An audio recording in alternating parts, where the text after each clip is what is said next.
طيبين.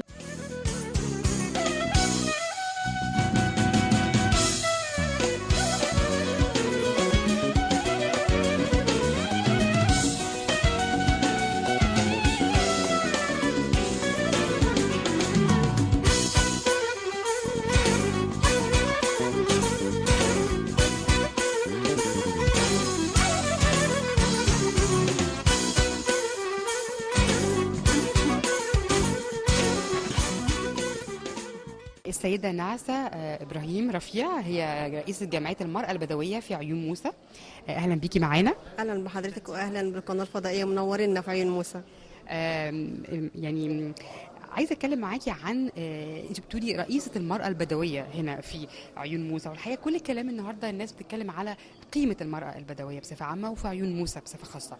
كلميني عن المرأة البدوية في عيون موسى وإيه الدور اللي بتقوم بيه.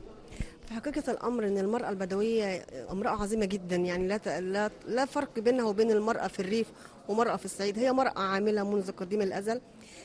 هي قياده قويه جدا، بتعمل في بيتها، هي اللي بتنشئ بيتها. في القديم كانت بتغزله من وبر الاغنام والماعز، وكانت تنشئ البيت بتاعها، كانت بتربي الاغنام اللي بتعيش عليها. المراه البدويه لها دور كبير جدا في حرب 73 و67 ايضا. كان لها دور مع القياده العليا للقوات المسلحه. كانت بتساعد في ان هي كانت بتنقل الخرايط من القياده داخل سيناء الى خارج سيناء للقياده هناك. في سيدات كتير بدويات كانوا مطلوبين في الوقت ده من الموساد الاسرائيلي نتيجه لدورهم الفدائي في الفتره دي. طبعا المرأة البدوية مش هقول ان هي مرأة عاملة في قطاع حكومي، لا، هي بتعمل في بيتها. منتجة من الطراز الأول، وعندها خبرة وعندها فكر قوي جدا. المرأة البدوية ابتدت يعني حست ان هي حتى في مجال التعليم ابتدت هي تنادي ان هي عايزة تتعلم. ابتدينا احنا كبدويات متعلمات فتحنا العديد من الفصول محو الأمية وعلمناها.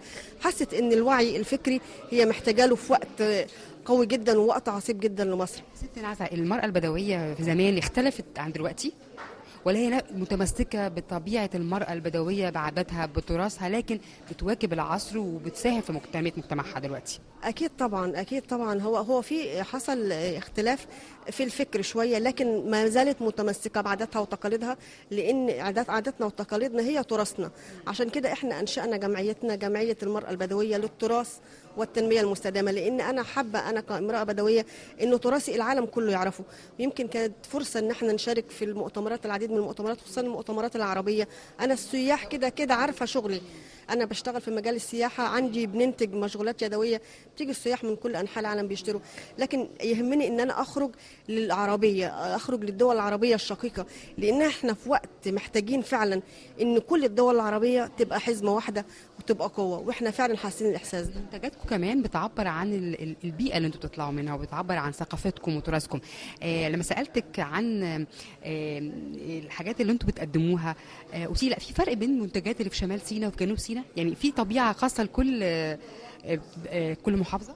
طبعا بتختلف، طبعا الغرز بتختلف نفسها عن الشمال، لكن هي الطبيعه متقاربه، لكن بتختلف الغرزه. البنت كان ليها زي معين في الجنوب غير البنت في الشمال، لكن احنا كسينا هي كانت سينا واحده، ما كانش في شمال وجنوب يعني، لكن هي بتختلف بس في الشغل نفسه يعني.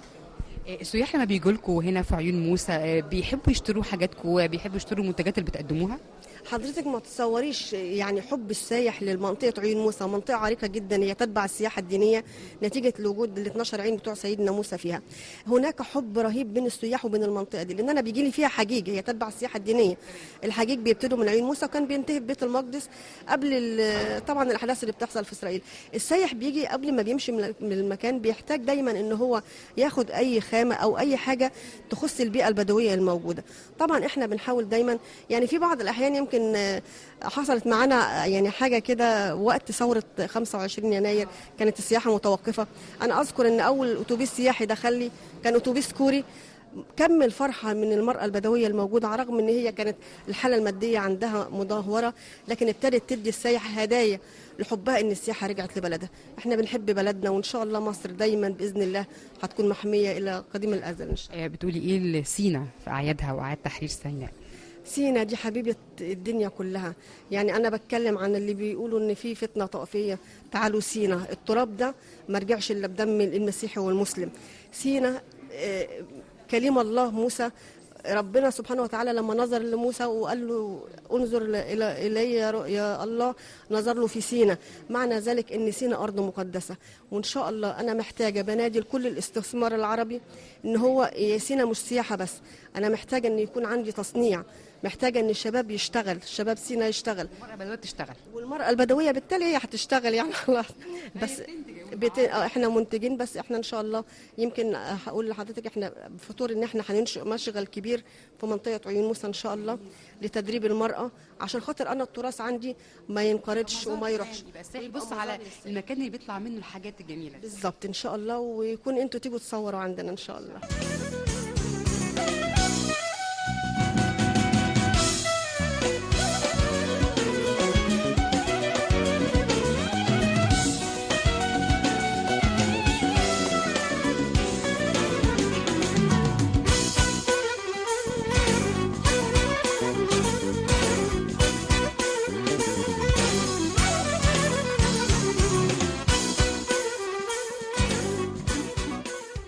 معانا السيدة هدى صابر منسي، هي سيدة من جنوب سيناء، من بدو سيناء. أولا أهلا بحضرتك معانا، وكل سنة وأنت طيبة بمناسبة أعياد تحرير سيناء. اهلا بيك يا استاذه هبه، وكل سنه وحضرتك طيبه، وكل سنه ومصر يا رب دايما بخير، لان عيد تحرير سيناء ده مش عيد لسيناء فقط لا غير، ده عيد قومي لمصر كلها، لان سيناء لما اتحررت على فكره اتحررت بدماء كل المصريين. فده يعني احنا اصحاب البلد، ولكن هي سيناء قلب مصر، فاحنا بنقول لكل المصريين كل سنه هم طيبين. لما بتكلم مع سيدة بدوية من جنوب سيناء، أكيد هتتكلم بطريقة مختلفة تماما عن جنوب سيناء أو سيناء، هتقول إيه؟ بقول كان دايما بيطلق على محافظة جنوب سيناء المحافظة النائية، ويمكن في كتاباتي وكان ليا بعض أعمدة وبعض الصحف إن أنا بقول النائية وليست بالنائية. في الحقيقة لا، يمكن هي نائية عشان محافظة وليدة حديثة جديدة، البنوتة الصغيرة في محافظات مصر أصغر وليدة في محافظات مصر، ولكن هي مش نائية. أنا بقول محافظتي محافظة ولادة، محافظة كبيرة متربعة في عرش أو على عرش قلوب كل المصريين بأمانة. ويمكن إحنا بنقول نائية علشان يمكن معظم المصريين عندنا جغرافيا، لكن هي مش بعيدة عننا ولا على قلبنا. لا، هي برضو جغرافيا إحنا نقدر نحطها فعلا في وسط قلوبنا زي ما هي محطوطة في الحقيقة، وهي على خريطة مصر فعلا بتمثل القلب. ولكن أنا بتمنى من خلال لقائي مع سيادتك يا أستاذة هبة إن نعمل رحلات لطلابنا، طلاب الجامعات، يا ريت يجوا فعلا يطلعوا من خلال البرامج. كان في زمان عندنا برنامج اعرف بلدك، يا ريت نضع البرامج دي من خلال وزارات معينه، وزاره الشباب ووزاره الرياضه. بس يمكن مش على نطاق واسع، يمكن لا، انا كجمعيه أنا بقول من خلال برنامجك أنا عندي استعداد تام لاستضافة جميع طلاب الجامعات وتوفير من خلال بلاد طيبة على فكرة، وكمان مستعدة للمساعدة في توفير المكان المناسب لتواجدهم وإقامتهم، ويتفرجوا فعلا على المناطق السياحية اللي مش موجود زيها في أي مكان على مستوى العالم. لما بنتكلم عن حماية البيئة والتراث السيناوي، لأي مدى ده ممكن يخدم منظومة السياحة في جنوب سيناء، لما نحافظ على التراث وعلى البيئة هناك؟ في الحقيقة الحفاظ على التراث بيشكل جزء كبير جدا جدا من حياتنا، ولكن التراث اللي أنا بتكلم عنه ده جزء صغير قوي من التراث، لان التراث بيشمل اشياء كثيره جدا، منها الفلكلور، منها اللهجات السيناويه، منها الاكلات الشعبيه، منها الافراح، منها المناسبات الاجتماعيه، منها المشغولات اللي بتتميز بيها سينا. زي ما صعيد مصر عندنا احيانا بيتميز بعض ملابس خاصه، احنا عندنا سينا بتتميز برضو بلبس خاص كان للمراه السيناويه والرجل السيناوي. النهارده احنا بنحافظ على التراث ده زي ما هو، ولكن مع التطوير المناسب للعصر الحديث. يعني انا الموتيفه السيناويه هي النهارده قدرت احطها على مفرش سفره، قدرت احطها على مفرش سرير، قدرت احطها على خداديه انتريه او صالون. كمان احنا دلوقتي بنحاول ان احنا نعمل الموتيفه السيناويه والمشغوله السيناويه دي. طبعا يمكن بحطها دلوقتي على شنطه خروج لطالبات الجامعه والسيده العامله، ودلوقتي يمكن في تدريب بيتم على اساس انها تتحط على بلوزه او بنطلون في الحقيقه، او تونيك للفتاه او للسيده.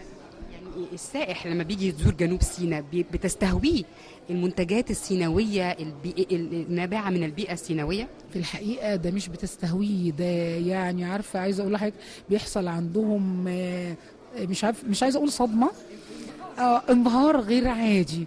يعني بتبص تلاقي حضرتك السائحه بلبسها اللي احنا معتادين عليه، التيشيرت والشورت بتاعها، ومعلقه في رقبتها شنطه اللاب او شنطه الموبايل المعموله من المشغولات السيناويه. سفير الفن ده سفير. وبعدين كل الشغل ده هاند ميد، فده هم فاهمين قيمته وبيقدروه قوي قوي قوي. مفيش اي ميكنه بتتدخل في القطعه اللي هو بيبقى بيحتويها او بيقتنيها الاجنبي او المواطن المصري في الحياه. مدام هدى، ايه اللي بينقص السياحه في سيناء دلوقتي؟ ابتدينا من بعد الدستور في الحقيقه، واحنا ماضيين في طريقنا، وده بيدي استقرار مش للسياحه بس، بيدي استقرار لكل مؤسسات الدوله وكل مؤسسات البلد ان شاء الله. ويمكن مدينه شرم الشيخ اكبر دليل على الكلام اللي انا بقوله، انها لم تخلى تماما من وفود سياحيه الحمد لله. يمكن مش بالصوره اللي احنا متعودين عليها، ولكن برضو السائح اللي زار شرم الشيخ قبل كده وحس بالاستقرار والامان بيرجع لها تاني وهو مطمئن تماما ان هو قاعد في مكان امن فعلا مستقر. وفي الحقيقه دي رساله بوجهها لكل المصريين وخلاف المصريين. جنوب سيناء محافظه امنه تماما باجهزتها وباهلها وبقيادتها السياسيه وبالقياده اللي موجوده على راسها السيد اللواء خالد فوضى. في الحقيقه من الناس اللي لا بيكل ولا يمل مجهود. ويمكن احنا النهارده بنبعد عن مدينه الطور 250 كيلو، يعني احنا جايين من مدينه الطور صباحا فعلا لحضور هذا المؤتمر الجميل. لا يكل ولا يمل من المسافات البعيده عندنا في محافظه جنوب سيناء. كل يوم بنتواجد في مدينه في الحقيقه عشان خاطر ترويج العمليه السياحيه في المحافظه ان شاء الله.